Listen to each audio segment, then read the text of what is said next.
Hello everyone, welcome to DMK classes. Hope you're doing fine.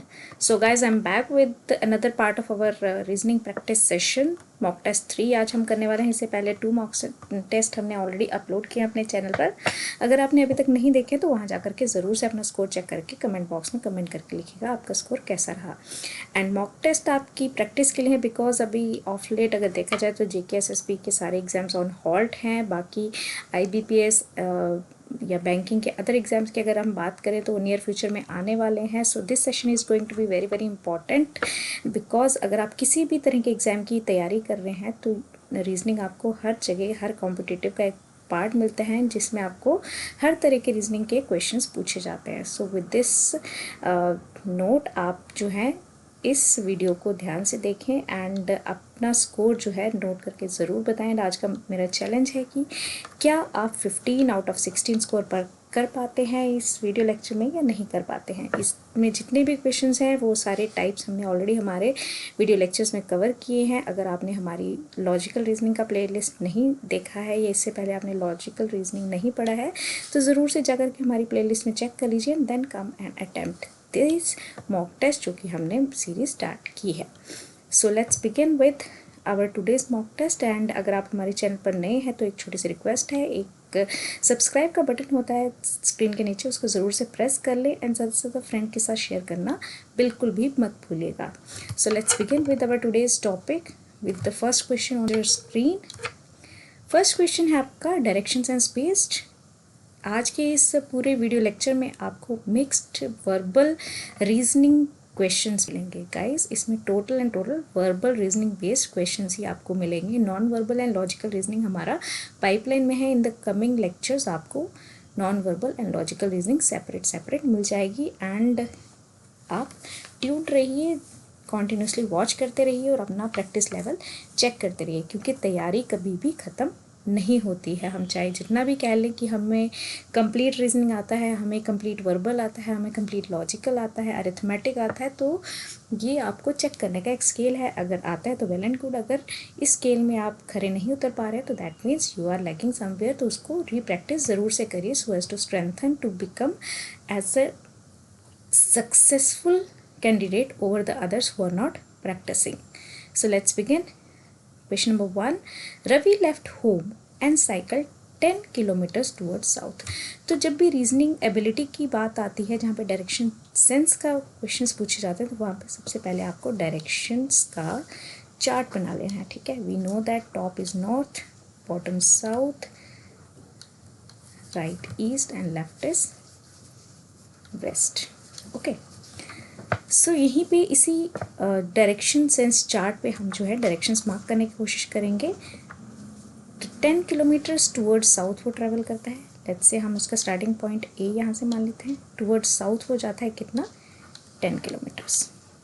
Okay, आपने वहाँ पे भी इसी तरह से चार्ट बनाना है तो जिससे आपका बहुत ही ज़्यादा जल्दी से जो है क्वेश्चन सॉल्व हो जाता है विदाउट एनी डिले. ठीक है, तो कितना है ये, लेट्स से 10 किलोमीटर यहाँ तक आया वो. उसके बाद देन ही टर्न राइट. उसके बाद उसने क्या किया, राइट टर्न लिया. ठीक है, अगर वो इस डायरेक्शन में आ रहा था, ठीक है, साउथ की डायरेक्शन में आ रहा था वो, तो उसका राइट कौन सा होगा, तो this one will be right and this one will be left. ठीक है, आपको एक डिफ़ॉल्ट याद रखना है कि जब भी नॉर्थ पॉइंटिंग होता है तो आपका लेफ़्ट और कैंडिडेट का लेफ़्ट वो कोइंसाइड करता है, आपके राइट के साथ राइट कोइंसाइड करता है. और अगर ऑपोजिट डायरेक्शन में यानी साउथ की तरफ जा रहा है तो लेफ़्ट की जगह राइट और राइट की जगह लेफ़्ट आ जाएगा. तो यहाँ पे क्या बोला है कि टर्न्स टुवर्ड्स राइट, तो यहाँ पे राइट और यहाँ पे लेफ़्ट साइड होगा. तो राइट की तरफ कितना मुड़ के चला है वो, दैट इज़ 5 किलोमीटर्स. तो 5 किलोमीटर्स हम यहाँ मार्क कर लेते हैं. देन अगेन टर्न राइट, और उसके बाद वो कहाँ चला है, दोबारा से राइट टर्न लिया है and cycled 10 kilometers. Right turn लेने के बाद दोबारा से 10 किलोमीटर्स चला है. After then he turn left, और उसके बाद वो कहाँ टर्न किया, लेफ्ट की तरफ. ठीक है, left and cycled 10 kilometer again. ठीक है, लेट्स सी यहाँ तक आया 10 kilometer. How many kilometers will he have to cycle to reach his home straight. अब होम उसका कहाँ पे, दिस ए पॉइंट, यहाँ से उसने स्टार्ट किया था.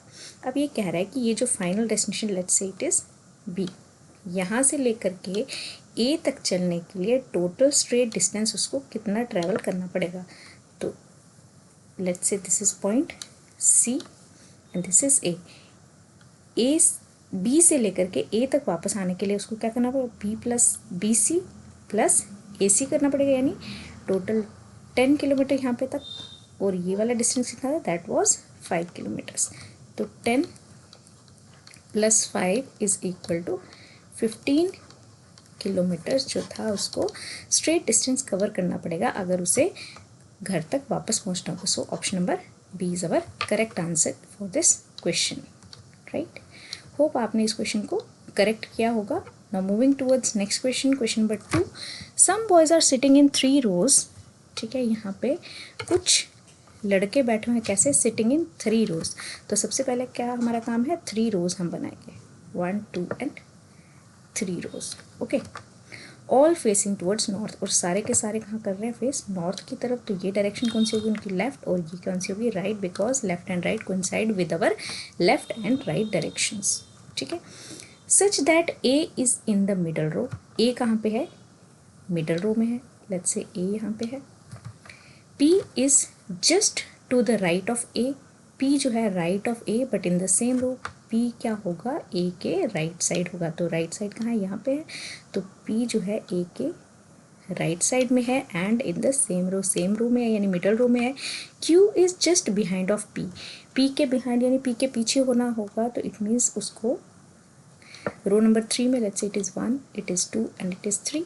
तो पी के बिहाइंड यानी पी के पीछे होने का मतलब है, क्योंकि सारे नॉर्थ की तरफ डायरेक्शन करके फेस कर रहे हैं, तो पी के पीछे वाली रो होगी 3rd रो। तो पी के जस्ट बिहाइंड क्या है, क्यू बॉय बैठा है। While R is in the north of A, और आर क्या है, नॉर्थ ऑफ ए, ए के नॉर्थ में कौन मिलेगा, आर मिलेगा। ठीक है, so in which direction of R is Q, तो आर की कौन सी डायरेक्शन में अब आपको क्यू मिल रहा है। ठीक है, तो लेट्स से हम आर को रेफरेंस मान के एक इमेजिनरी लाइन बना लेते हैं। This is north, this is south, let's say this is east and this is west. ठीक है, तो यहाँ पे आर है, आर की कौन सी डायरेक्शन में आपको क्यू मिल रहा है, तो समवेयर इन दिस डायरेक्शन। सो ये डायरेक्शन कौन सी थी, साउथ और ईस्ट के बीच की direction, that is south east. तो क्या ऑप्शन में साउथ ईस्ट है, तो बिल्कुल है, option number D is the correct answer, that is south east direction में आर के कौन बैठा हुआ है, क्यू बैठा हुआ है। एम आई राइट। सो यहाँ पे रिक्वेस्ट है आप अपना स्कोर साथ साथ ज़रूर चेक करते रहिए, मेरे सॉल्व करने से पहले खुद से ज़रूर सॉल्व करिए, सो दैट आपको पता चले आप कहाँ तक आपकी तैयारी इस समय चल रही है। ना question number 3, if P plus Q means P is a brother of Q. ठीक है, पी प्लस क्यू का मतलब है P is a brother of Q. तो यहाँ पे पी और क्यू की नोटेशन यहाँ पे के और वाई की फॉर्म में दी है। तो के प्लस वाई की अगर हम बात करें तो के प्लस वाई का मतलब क्या हो जाएगा, K is a brother of Y, right.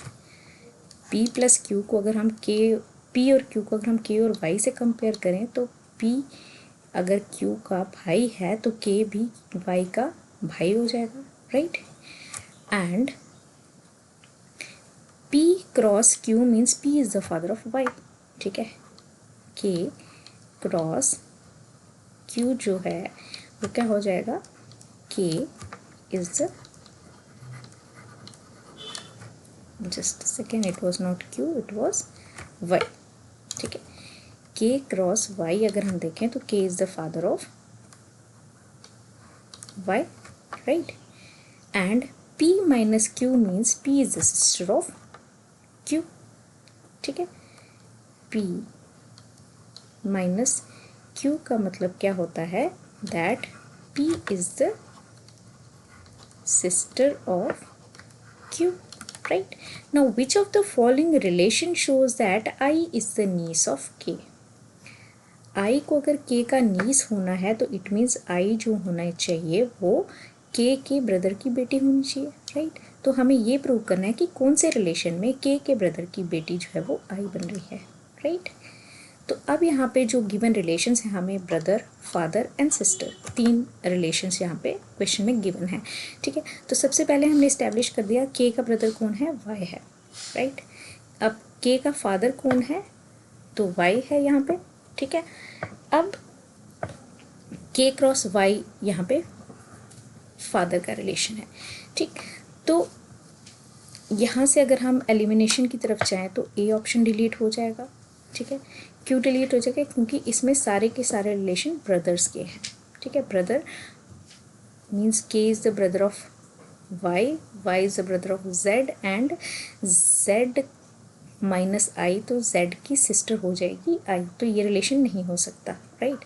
अब नेक्स्ट रिलेशन हम इसमें से इसी तरह से एलिमिनेशन से ऑप्शंस को डिलीट कर सकते हैं, या फिर हम हमारे मेन क्वेश्चन की तरफ, यानी हमारे रिलेशन जो हमने प्रैक्टिकली सोचा है, दैट इज़ के को अगर हम वाई का ब्रदर प्रूव कर दें और वाई की के की अगर डॉटर हमारे पास आई आती है तो वो वाई की क्या बन जाएगी?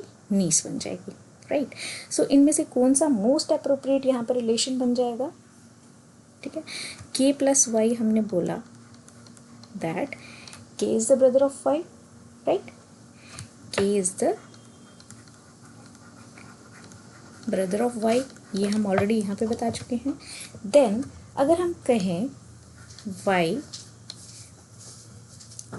क्रॉस आई, वाई क्रॉस आई, ठीक है, आई क्रॉस वाई या वाई क्रॉस आई, यहाँ पे हम देखें तो ये क्या है? वाई क्रॉस आई क्या हो जाएगा? Y cross I is, Y is the father of I, ठीक है, Y is the father of I हो जाएगा, ठीक। जब y फादर हो जाएगा i का और y जो है वो ब्रदर है k का, ठीक है, तो इट मीन्स i क्या हो जाएगी? i should be the niece of k। लेकिन ये अभी तक प्रूव नहीं हुआ है, इसको प्रूव करने के लिए हम क्या करेंगे? i माइनस जेड अगर हम करें, i माइनस जेड क्या हो जाएगा? तो i is the, i minus Z is, i is the sister of z, right. i is the sister of z। मैं ये सेकेंड ऑप्शन की बात कर रही हूँ। अगर i सिस्टर है z की, ठीक है, i सिस्टर है z की, तो इट मीन्स i क्या हो जाएगी? i should be the niece of k, ठीक है, या k अंकल हो जाएगा i का, राइट।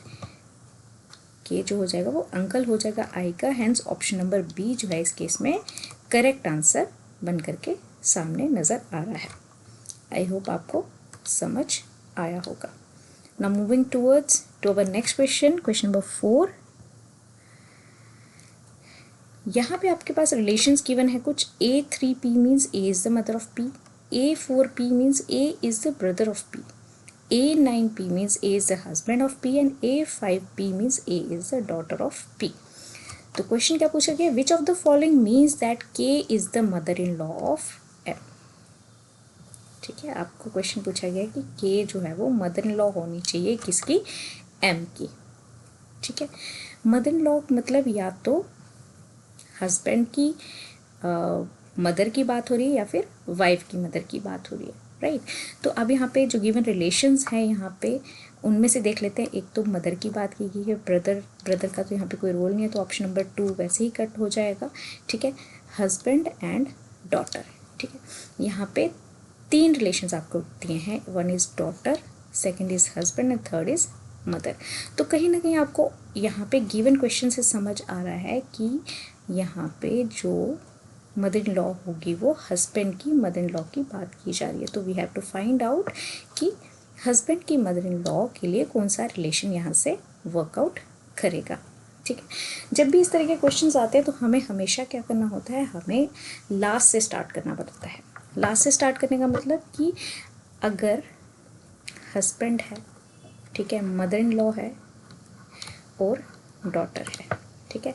डॉटर की मदर हमें मिल गई अगर, तो मदर इन लॉ किसकी बनेगी? वो हस्बैंड की बनेगी, ठीक है।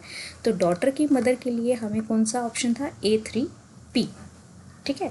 3 हमें ऑप्शन में कहाँ मिल रहा है? दिस 2 ऑप्शंस में आपको 3 मिल रहा है। 4 तो हमने ऑलरेडी यहाँ पे A और D ऑप्शंस कट कर दिए क्योंकि यहाँ पे ब्रदर का कोई रोल नहीं गिवन है, ठीक है। तो ऑप्शन एलिमिनेट हमारे पास A और D ऑलरेडी हो चुके हैं। अब हमारे पास B एंड C ऑप्शन में से हमें चूज़ करना है, right.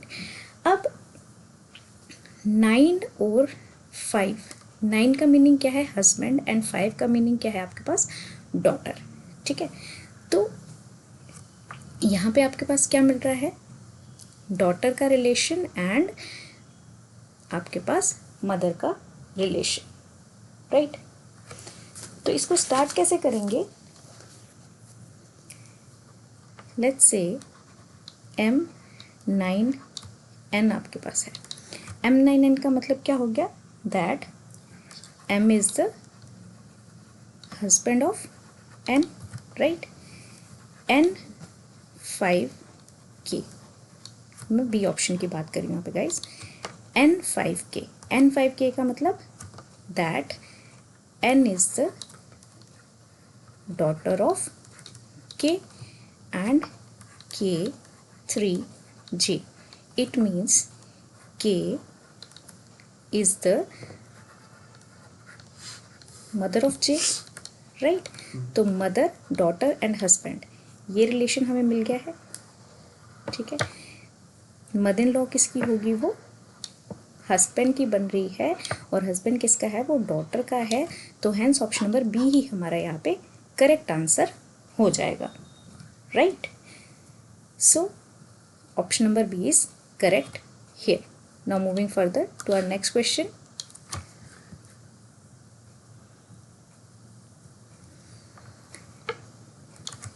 In each of the following questions, two statements are given and these statements are followed by two conclusions, number 1 and 2. You have to take the two statements to be true even if they seem to be at variance for commonly known facts.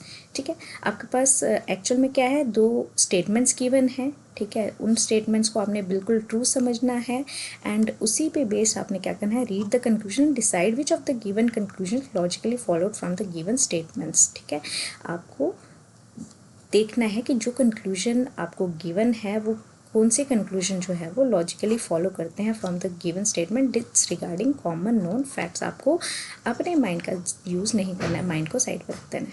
ठीक है, means आपको क्या करना है, जैसा question में given है आपको वैसे का वैसा सच मानना है, चाहे वो गलत भी है तो भी वो सच है, एंड जो कंक्लूजन्स गिवन है वो उसी सच पे बेस्ड अगर ड्रॉ हो रहे हैं तो वो सही है, अदरवाइज वो रॉन्ग है। ठीक है, तो आपको आंसर इन 4 और 5 ऑप्शंस में से एक आंसर देना है। If only conclusion 1 follows, if only conclusion 2 follows, if either 1 और 2 फॉलोज, नीदर ऑफ द 2 और बोथ ऑफ द 2 फॉलो। तो ये 5 ऑप्शंस में से आपको आंसर देना। So let's see what are the questions here, statements क्या हैं एंड आंसर्स क्या गिवन है। ठीक है, तो यहाँ पे एक मैं आपको नोटिफिकेशन दे देती हूँ, यहाँ पे डोंट यूज योर माइंड। ठीक है, so statement here is all harmoniums are instruments. इसको हम सॉल्व करेंगे। ऐसे क्वेश्चन को मेन सॉल्व करने का ईजीएस्ट वे क्या होता है, that is through Venn diagram. ठीक है, तो कहा गया है कि जितने भी हारमोनियम्स हैं, let's say these are harmoniums, ये सारे के सारे क्या हैं, इंस्ट्रूमेंट्स हैं। ठीक है,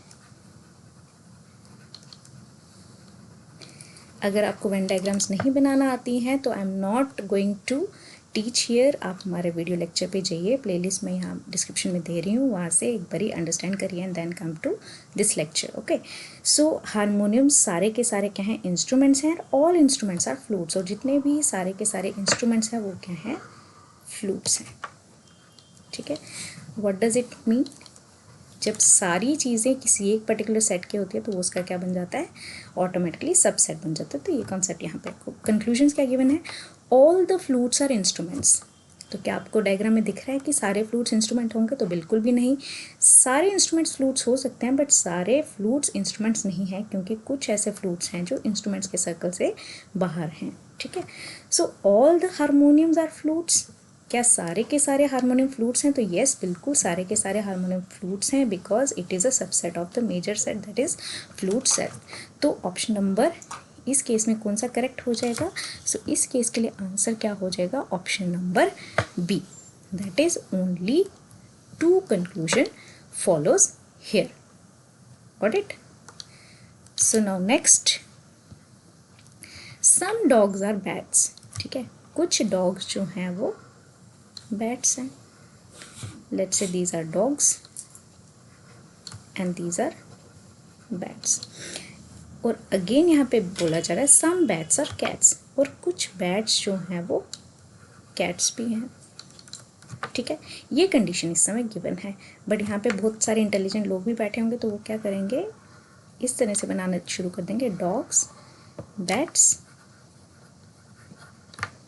ठीक है, एक प्रोबेबल केस और यहाँ पे हो जाता है, दैट इज कैट्स, क्योंकि सम बैट्स आर कैट्स, तो वो सर्कल को यहाँ पे बना देंगे जिसमें कुछ डॉग्स को भी इंक्लूड कर देंगे, तो ये बिल्कुल ही रॉन्ग हो जाएगा। क्यों? क्योंकि अपना दिमाग उन्होंने चला लिया जो बिल्कुल भी नहीं चलाना था।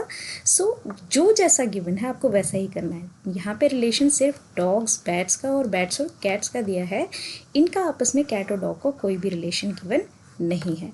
सो यहाँ पे अब हम कंक्लूजन देख लेते हैं। सो सम डॉग्स आर कैट्स, क्या डॉग्स और कैट्स का कोई रिलेशन है? तो बिल्कुल भी नहीं।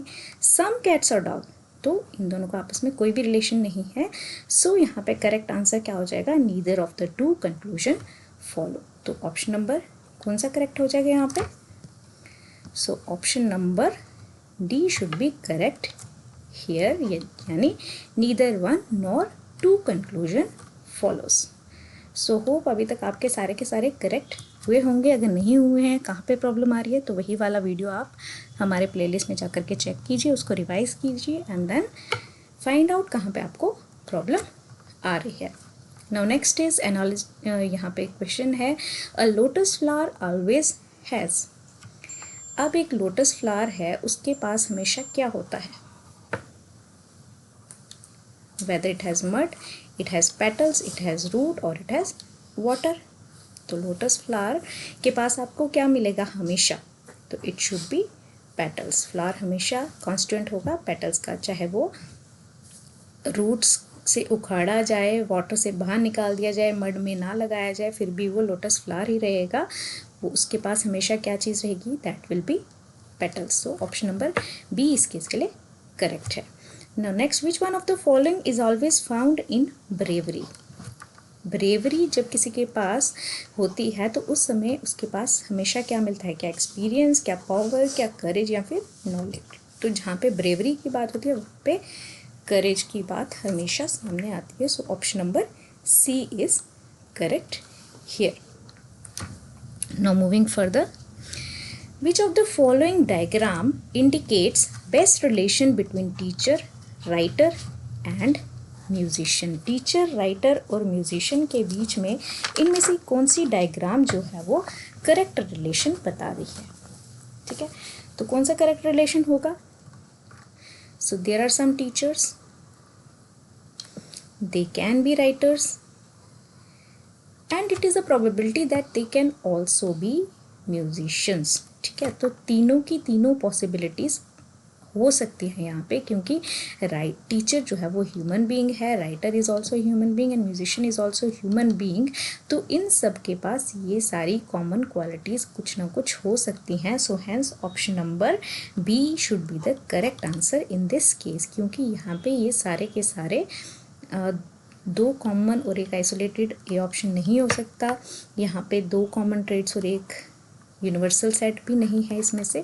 सो जो मोस्ट अप्रोप्रिएट आंसर है इस केस का that should be B option, जिसमें कुछ टीचर्स, राइटर्स भी हो सकते हैं और साथ के साथ वो म्यूजिशियंस भी हो सकते हैं, क्योंकि we all know there are music teachers, और म्यूजिक टीचर कुछ लिरिक राइटर भी हो सकते हैं। तो इस तरह से ऑप्शन नंबर बी को हम जो है वो मोस्ट अप्रोप्रिएट आंसर मानेंगे इस केस के लिए, राइट।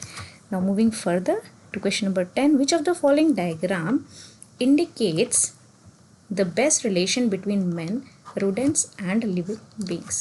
ठीक है, अब यहाँ पे मैन यानी ह्यूमन बींग्स की बात आ रही है। रोडेंट्स क्या होते हैं? They are also living beings. ठीक है, रैट्स वगैरह। ठीक है, एंड लिविंग बींग्स। ठीक है, तो ह्यूमन और man are also living, rodents are also living, so both are the subset of the living beings. मैं यहाँ पे शॉर्टकट में लिख रही हूँ living beings. So the correct answer should be option number D, that is this one. ठीक है, जिसमें man, rodents and living beings are the universal set, क्योंकि मैन भी लिविंग है and rodents are also living beings. So question number 11, which of the following diagram indicates the best relation between lion, dog and snake? अब lion हमें पता है it is a carnivore, dog, carnivore, herbivore both, and snake is altogether different to these two categories. So इस case में correct answer should be C option, जिसमें तीनों के तीनों जो है डिसजॉइंट है, तीनों में कोई भी ट्रेड जो है वो कॉमन नहीं है, that is option number C should be the correct answer for this case.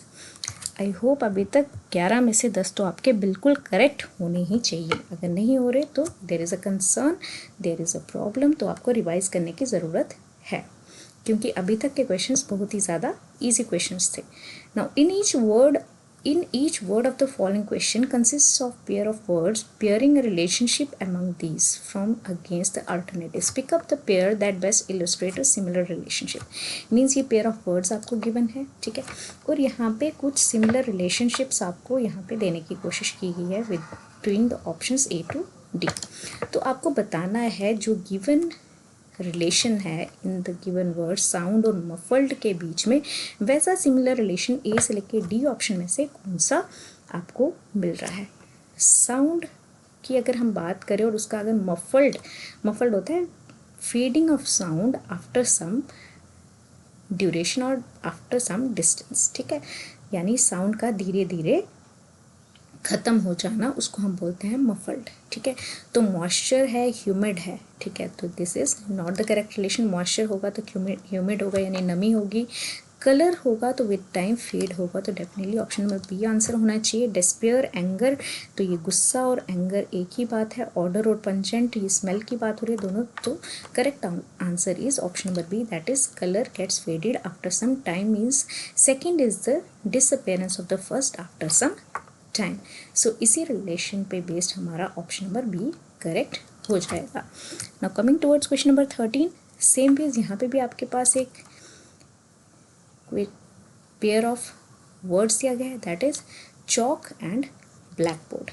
Chalk से हम क्या करते हैं, we write on a black board, तो हमें फाइंड आउट करना है ऐसा similar relation in the given options, ठीक है. ए टाइप पॉइंट, तो टाइप करते हैं, पॉइंट टाइप करेंगे आप पेज पे, तो ये लिखने का काम तो नहीं हुआ डायरेक्टली. टेबल और चेयर, तो ये पेयर है, this is not a correct relation. Door और handle, this is not again a writing function. So ink के साथ हम लिखते हैं पेपर पे, तो ऑप्शन नंबर डी जो होगा इस केस के लिए करेक्ट आंसर हो जाएगा. जो करेक्ट रिलेशन यहाँ पे बैठ रहा है, that is ink is used to write on a paper in the same way as chalk is used to write on a black board, right? Hope you are getting the point. Now question number 14. So ये sitting arrangement पे based question है. अभी यहाँ पे 5 girls are sitting on a bench to be photographed, ठीक है. 5 girls हैं, 1 2 3 4 and 5 girls जो हैं sitting on a bench to be photographed. Seema is to the left of Rani, ठीक है. सीमा जो है वो is to the left of Rani. Let's assume northward direction, this is left, this is right. Seema जो है वो लेफ्ट है किसके, रानी के, ठीक है. रानी राइट में होगी उसके, ठीक है. And to the right of Bindu, और बिंदु के राइट में सीमा आएगी, ठीक है. तो बिंदु लेफ्ट में आ जाएगी सीमा के, ठीक है. Mary is to the right of Rani, ठीक है. रानी के अगेन राइट में कौन है, Mary. And Rita is in between Rani and Mary, और रानी और मैरी के बीच में कौन बैठा है, दैट इज रीटा, ठीक है. तो करेक्ट आंसर इज बिंदु, सीमा, रानी, रीटा एंड मैरी. अब देख लेते हैं क्वेश्चन क्या गिवन है आपको, ठीक है. सीक्वेंस हमारे पास रेडी हो गया है. क्वेश्चन में आपको पूछा गया है that who is sitting immediate right to Rita, ठीक है. ये लेफ्ट था, ये राइट है, तो रीटा के इमीडिएट राइट में कौन बैठा है, तो that is Mary. So answer option number C is correct answer here. So guys, अगर आपको इसका करेक्ट टेक्निक पता है, आप विद इन नो टाइम जो है सिटिंग अरेंजमेंट के क्वेश्चंस को सॉल्व कर सकते हैं, right. Now coming towards question number 15. In an exhibition 7 cars of different companies, Cadillac, Ambassador, Fiat, Maruti, Mercedes, Bedford and Fargo are standing facing to east in the following order, ठीक है. हमें पता है east direction की होती है, ठीक है, दिस इज ईस्ट, और सारी कार्स का फेस जो है वो इस तरफ है। कितनी कार्स हैं? 1 2 3 4 5 6 एंड 7 कार्स, ठीक है, 1 2 3 4 5 6 एंड 7 कार। लेट्स से ये हमारी 7 कार्स है फेसिंग टूवर्ड्स ईस्ट, ठीक है। जब ईस्ट की तरफ फेस करेंगी तो ये साइड, टॉप साइड उनकी लेफ्ट बन जाएगी और ये साइड उनकी राइट बन जाएगी, ठीक है। अगर आप अपने आप को ईस्ट की तरफ फेस करके इमेजिन करें तो आपको समझ आएगा कि लेफ्ट साइड कौन सी है और राइट साइड कौन सी है, ठीक है। Now Cadillac is next to right of Fargo, ठीक है। कैडिलैक जो है ये क्या है? Next to the right of Fargo, ठीक है। फार्गो के नेक्स्ट राइट में कैडिलैक है, ठीक। Maruti Fargo is fourth to the right of Fiat. Fargo जो है फिएट के फोर्थ राइट पे है, ठीक है। फोर्थ राइट यानी फार्गो से ऊपर 1 2 3, और यहाँ पे कौन सी कार होगी? That will B fiat, right. उसने क्या बोला? फिएट के 1 2 3 एंड 4 पे आपको कौन मिलेगा? फार्गो मिलेगा। Maruti car is between Ambassador and Bedford. अभी तक इसका पोजिशन एग्जैक्टली नहीं समझ आया है। Fiat which is third to the left of Ambassador is at one end, ठीक है। अब हमें फिएट का पता चलेगा, Fiat is at one end, तो let's say Fiat is on top, ठीक है। अगर हम बॉटम में रखेंगे तो बॉटम से उसका राइट नहीं हो पाएगा, तो इसलिए फिएट को हम रखेंगे टॉप पे, ठीक। 1 2 3 एंड फोर्थ पे कौन सी थी? फार्गो, जो हम ऑलरेडी यहाँ पे डिसाइड कर चुके हैं। फार्गो के साथ कौन सी थी? कार्डिलैक, ठीक है। अब हमारी सेकेंड ऑप्शन कंप्लीट है, फर्स्ट कंप्लीट है। Fiat which is third to the left of Ambassador. अब फिएट जो है किसके थर्ड लेफ्ट है? एम्बेसडर के, ठीक है। एम्बेसडर कहाँ पे होगी? तो एम्बेसडर यहाँ पे होनी चाहिए, एम्बेसडर यहाँ पे होनी चाहिए। 1 2 एंड 3 अगर इसका लेफ्ट देखें तो फिएट आता है, ठीक है। Ambassador is third left of fiat, हो गया, दिस इज डन। अब Maruti car is between Ambassador and Bedford. Ambassador और बेडफोर्ड, अगर मारुति कार एम्बेसडर और बेडफोर्ड के बीच में है, ठीक है, तो एम्बेसडर के बाद कौन सी आएगी? मारुति, और उसके साथ कौन सी आएगी? तो बेडफोर्ड आ जाएगी, ठीक। 1 2 3 4 5 6, तो लास्ट एक कार बची, उसका नाम कौन सा है? तो वो हम यहाँ पे देख लेते, तो that is left Mercedes, got it. So with this हमारा अरेंजमेंट कंप्लीट है। अब हम क्वेश्चन देख लेते हैं। क्वेश्चन क्या पूछेगा? विच of the following is the correct position of Mercedes. तो मर्सिडीज की इनमें से कौन सी करेक्ट पोजीशन है, ठीक है। Next to the left of Cadillac, क्या कार्डिलैक के लेफ्ट है? तो बिल्कुल नहीं, वो कार्डिलैक के राइट में है, ऑप्शन ए रॉन्ग है। Next to the left of Bedford, तो बेडफोर्ड और मर्सिडीज का तो बहुत दूर दूर का रिश्ता है, तो ये इनकरेक्ट है। बिटवीन फोर्ड एंड फार्गो, तो बिल्कुल भी नहीं। So correct answer is fourth to the right of Maruti. Maruti का अगर हम राइट देखें तो राइट ये रहा 1 2 3 and 4, 4 to the right of Maruti. So option number D should be correct here. So I hope आपको अच्छा लगा होगा आज का सेशन, आपको क्वेश्चन समझ में आ रहे होंगे एंड आप अपना स्कोर भी साथ साथ नोट डाउन कर रहे होंगे। और आज का मेरा चैलेंज था to score 15 out of 16। So comment box में कमेंट करके ज़रूर बताना कि किस किस के 15 आए, एंड अगर 15 से कम भी हैं तो need not to worry, do comment your score also in the comment box, जिससे आपको अपने लिए मोटिवेशन मिलेगी कि मुझे और अच्छा करना है और मुझे और ज़्यादा प्रैक्टिस करने की ज़रूरत है। तो don't feel disheartened, because once you practice today you will be the leaders tomorrow.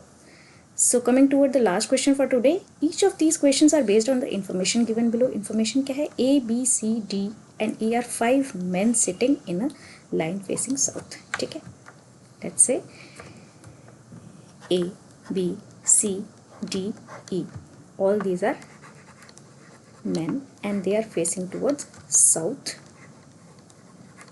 ठीक है। साउथ की तरफ फेस कर रहे हैं, तो it means this should be there right side and this should be there left side. And next part देख लेते हैं, MNOP एंड Q। मैन का नेम क्या था? A to E था, ठीक है। अब 5 ही आपके पास क्या है? लेडीज़ हैं। 1 2 3 4 and 5 are ladies and they are facing towards north, ठीक है। लेडीज़ है, इनकी नंबरिंग कहाँ से कहाँ तक पे है? M to क्यू, एम से लेकर के क्यू तक। अगर ये नॉर्थ फेस कर रहे हैं तो इनका ये लेफ्ट साइड रहेगा और ये राइट साइड करेगा, coinciding with your own left and right. ठीक, अब आता है next question, who is just next to the left of D. मैं यहाँ पे कंडीशंस साइड पे लिख रही हूँ। बी की कंडीशन क्या गिवन है, who is just next to the left of D. ठीक है, ए टू ई यानी लेफ्ट उसका मैन का लेफ्ट और राइट मैंने मेंशन किया है, उसके अकॉर्डिंग मैं यहाँ पे मार्किंग कर रही हूँ। बी किसके लेफ्ट में है, B is to the left of D. ठीक है, डी का लेफ्ट यहाँ पे रहेगा as per this sign, is opposite to Q, और बी जो है वो किसके ऑपोजिट है, क्यू के ऑपोजिट, दिस इज लेडी। ठीक है, C and N are diagonally opposite to each other. ठीक है, सी और एन जो है वो डायगनली ऑपोजिट है, या तो सी लेफ्ट कॉर्नर पे होगी या राइट कॉर्नर पे, और सिमिलरली एन जो होगा लेफ्ट या राइट कॉर्नर पे होगा, तभी ये डायगनली ऑपोजिट हो सकते हैं। तो अभी तक हम श्योर नहीं है, तो इस कंडीशन को हम सेपरेट रखेंगे। E is opposite to O. ठीक है, नेक्स्ट कंडीशन इज ई क्या है, ओ के ऑपोजिट है। Who is just next right of M. ठीक है, ई क्या है, next right of, E opposite है ओ के, और ओ क्या है, नेक्स्ट राइट ऑफ एम है, एम के राइट में। ठीक है, तो एम यहाँ पे होगा तो इसका राइट जो है वो ये रहे, तो ओ जो होगा वो राइट डायरेक्शन में होगा। ठीक, now P who is just to the left of Q. अब पी जो है वो क्यू के लेफ्ट में है एज पर दिस डायरेक्शन। ठीक है, इज ऑपोजिट टू डी, और डी के ऑपोजिट में आएगा। राइट, कंडीशन कंप्लीट होगी यहाँ से। M is at one end of the line, और एम जो है वो एक एंड ऑफ लाइन में होगा। तो एम जो है राइट एंड पे नहीं आ सकता, क्यों, क्योंकि यहाँ पे हमारे पास आपको यहाँ पे एन जो होगा वो आपके राइट एंड पे होगा। क्यों, क्योंकि यहाँ पे आपके पास M N O P Q 5 नाम दिए थे, तो एम ओ पी और क्यू जो है ये ऑलरेडी आपके पास स्टेटेड है। यहाँ पे आपके पास स्ट्रेट लाइन गिवन है। अगर हम एम को उठा के लेफ्ट राइट कॉर्नर पे रखने की कोशिश करें तो उसके लेफ्ट राइट कॉर्नर पे एम नहीं आ सकता, तो M should be on the left most corner. ठीक है, तो कंडीशन हमारी सेट है M O P Q and N, और सिंस एन के डायगनल पे सी होना चाहिए तो यहाँ पे सी आएगा। ठीक है, ओ के अपोजिट हमें पता है कौन सा वर्ड है, दैट इज ई है। ठीक है, पी के अपोजिट आपको ऑलरेडी गिवन है, that is D, and Q के अपोजिट भी आपको नोन है, दैट इज बी। तो बचा कौन सा अल्फ़ाबेट यहाँ पे, तो दैट इज ए अल्फ़ाबेट जो आपके पास बच गया। राइट, सो विद दिस हमारा जो कंडीशंस हैं वो फुलफिल हो जाती हैं, हमारे पास कंप्लीट जो है वो पैटर्न बन जाता है सिटिंग अरेंजमेंट का। नाउ अब हम आते हैं, आपको क्वेश्चन क्या पूछा गया है। राइट, क्वेश्चन में क्या पूछा गया, if B shifts to the place of E. ठीक है, अगर ये वाला बी उठ के ई की जगह पे जाता है, ठीक है, ये सर्कल में इसकी न्यू पोजीशन दे रही हूँ। ठीक है, and E shifts to the place of Q, और ई उठ के क्यू की प्लेस पे चला जाता है, this is E, and Q shifts to the place of B, और क्यू उठ करके बी की जगह पे चला जाता है। ठीक है, यहाँ पे आ गया Q. Then who will be the second to the left of person opposite to O. ठीक है, ओ के अपोजिट अब नया पर्सन कौन है, बी। अब उसके क्या देखना है हमें, सेकेंड टू द लेफ्ट, और उसका लेफ्ट कहाँ पे होगा, टूवर्ड्स दिस साइड। ठीक है, इस साइड पे देखना होगा आपको। तो बी का सेकेंड लेफ्ट कौन सा है, तो 1 2। अब नई पोजिशन पे कौन है, that is Q. So the correct answer should be A option, that is Q should be second to the left of the person opposite O. O के opposite कौन सा था, B, उसका second left कौन सा हो गया, that is Q. So option number A is the correct answer here. So with this we are coming towards the end of the today's topic, today's mock test 3. Hope you have scored well, and आप मुझे अपना score ज़रूर से comment करके बताइएगा। With this thank you very much and have a